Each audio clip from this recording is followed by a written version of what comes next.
Damien avait eu l'idée de mettre des lunettes. Mais je dis oui, mais c'est pas crédible parce que je vois pas les yeux. Puis sont très rares les lunettes où vraiment on voit aucunement les yeux. Donc, il y a une chose qu'on peut utiliser qui est la transparence. La transparence, elle est ici. Donc, elle appartient à un calque. Alors, ce que je peux faire, c'est de rendre ce calque-là, le calque des lunettes, transparent. Mais ça ne serait pas logique que la bordure de la lunette soit transparente elle aussi. Alors, qu'est-ce que je vais faire? C'est que je vais préparer mon calque en disant, OK, moi, je veux qu'il y ait juste la lunette comme telle qui soit transparente. Donc, je vais venir sélectionner la partie intérieure, mais je vais garder la bordure là-bas. Je vais couper pour l'enlever de ce calque-là.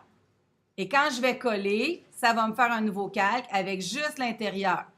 Donc, évidemment, il va falloir que je le place pour qu'il soit correct. Et ce calque-là, si j'y mets de la transparence, bien, vous allez voir que la bordure, elle va rester correcte.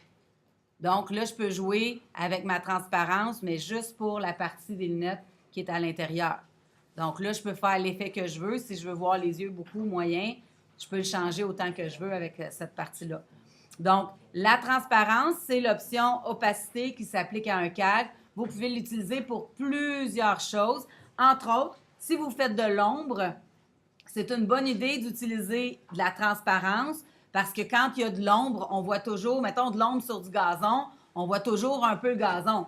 C'est que si je fais un ombre grise ou noire sur du gazon, je suis supposée de voir la texture du gazon au travers. Quand on regarde une ombre, on voit quand même qu'il y a du gazon. Donc, ça pourrait être un exemple de dessiner une ombre sur un calque tout seul et après ça, de lui donner de la transparence.